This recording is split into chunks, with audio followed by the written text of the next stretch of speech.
What's up mga kamani magnet? Alamin natin ang 13 malas sa banyo mo. Ano ang mga banyo na maswerte at malas para maiwasan ang bagay na to? Una sa listahan ay ang banyong nasa ilalim ng hagdanan. Alam niyo bang ang banyong nasa ilalim ng hagdanan ay madalas nasasakupan ang buong tahanan kung saan ang kamalasan ay dala at dulot nito. Ang banyo naman na direktang nakatapat sa main door ay direkta ring maglalabas ng blessing at biyaya sa loob ng iyong tahanan. Kung meron mang pumasok ay agaran din itong mapa-flash o mawawala sa iyong buhay. Kaya naman kung ganito ang klase ng banyo mo ay mas mabuting lagyan mo ng harang para maiwasan ang kamalasan. Siyempre, malas din ang banyo na kung saan ang pintuan ay kitang-kita agad ang inidoro.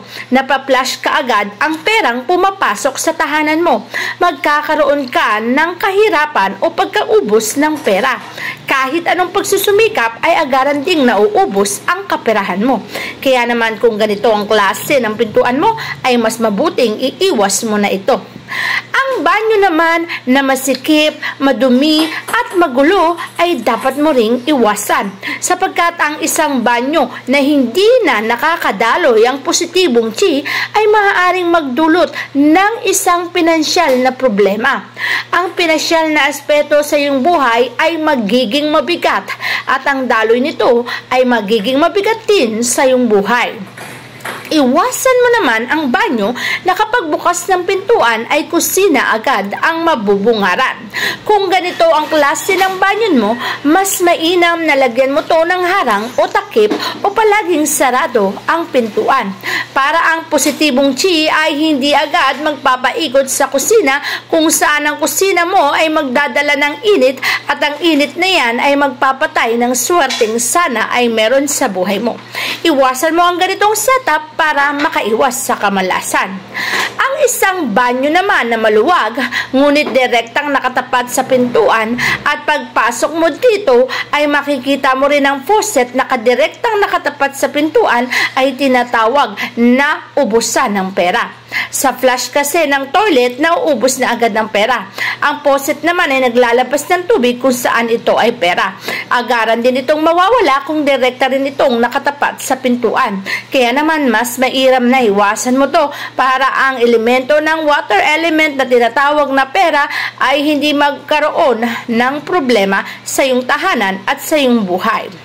Pagdating naman sa loob ng banyo, ang direktang tumbok ng flush o inodoro ay direktang nakatapat sa pintuan ay tumbok din ng kamalasan.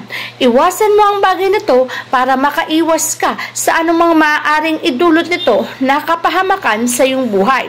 Ang tumbok na yan na direktang nakatapat sa pintuan ay magkukos ng maraming problema pagdating sa aspeto ng kalusugan. Ang kalusugan mo ay manganganib kung ganito ang klase ng banyo na meron ka sa iyong tahanan. Mas maiwanan o mas maiiwasan ang problema kung iiwasan mo rin ang bagay na yan. Pagdating naman sa paglalagay ng salamin, mas mainam na wala ng salamin sa loob ng banyo. Ang katawan mong hubad habang ikaw ay naliligo kapag kita sa salamin ay nag-eengganyo ng isang malisyosong bagay kung saan ito rin ay maaaring makapagdulot ng kamalasan. Ang salamin na yan ay hindi dapat nagre-reflect sa iyong katawan habang ikaw ay naliligo o kung anumang bagay ay iyong ginagawa. Mas mainam na ang salamin ay wala sa loob ng CR para hindi ito makapagdulot ng anumang uri ng kamalasan. Kung meron ka mang maliit na salamin ay mainam, ngunit ang malaki ay iwasan sa loob ng CR. Kung ang CR mo ay talagang laging nakatapat sa pintuan at hindi mo naman maiiwasan, mas mainam na gumawa o maglagay ka ng pangontra dyan. Ang isang bowl ng asin ay maaari mong ilagay sa corner o kaya naman sa itaas ng bowl para naman maiwasan ang direktang paglabas ng sinasabi nating kaswertihan. Lalo pa nga kung ang pintuan ay tapat ng inodoro, ang pintuan ay tapat ng bintana, yun ay tinatawag na lagos lagus-lagusan ng kaperahan. Iwasan mo ang tinatawag na lagus-lagusan upang ang iyong pinaghirapan ay hindi agad mawala sa iyong buhay. Kontrahin mo ang maaaring idulot nitong kamalasan sa pamamagitan ng paglalagay ng isang bowl ng asin kung saan ang asin ay sinasabing pangtanggal ng negatibong enerhiya sa ating mga buhay.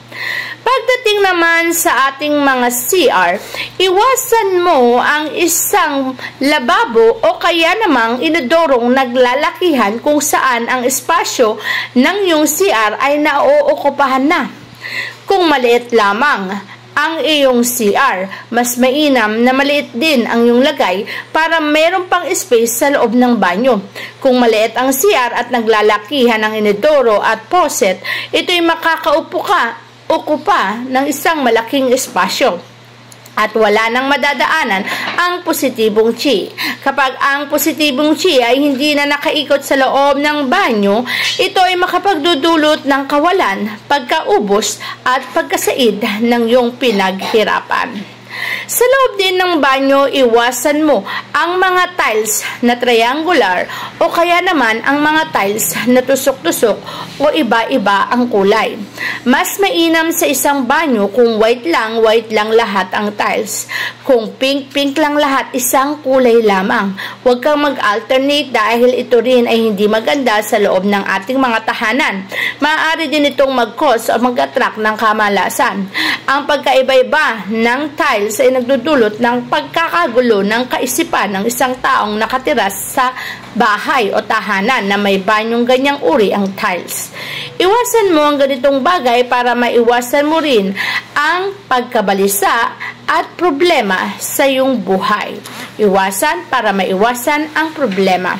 Pagdating naman sa loob ng CR, kung maliit lamang ang iyong banyo at talagang maitatapat mo ang inodoro, mas mainam na hindi nakatapat na direkta, mas mainam na kagilid ito kung hindi mo talaga may iwasan. Maglagay ka rin ng crystal ball sa pintuan para ang crystal ball na yan ay maaaring sumipsip ng kamalasan. Ang mga kamalasan na sisipsipin niya ay makatutulong upang hindi na maghirap ang iyong buhay. Kung hindi mo kukontrahin ang ganitong klase ng CR, mararamdaman mo rin ang bigat ng buhay. Mararamdaman mo ang init ng iyong katawan ay palaging nababalot ng sakit at kalungkutan. Iwasan para maiwasan din ang problema sa buhay. Ang isang banyo na direktang nakatapat ang pintuan sa dining table ay hindi rin maganda. Ang CR na nakikita mo habang ikaw ay kumakain ay maaaring magdulot ng hindi magandang aspeto sa iyong kalusugan, maging sa iyong pinansyal na aspeto. Kapag ganito ang uri ng iyong CR, maaaring lumabas ang grasyang dapat sana ay nasa loob ng tahanan mo. Kung maliit ang bahay at hindi maiiwasan, mas mainam na isarado o lagyan ng harang. Para sa ganun, malagyan mo ng harang ang anumang negatibong enerhiyang maaaring pumasok dyan para hindi ka malasin sa buhay.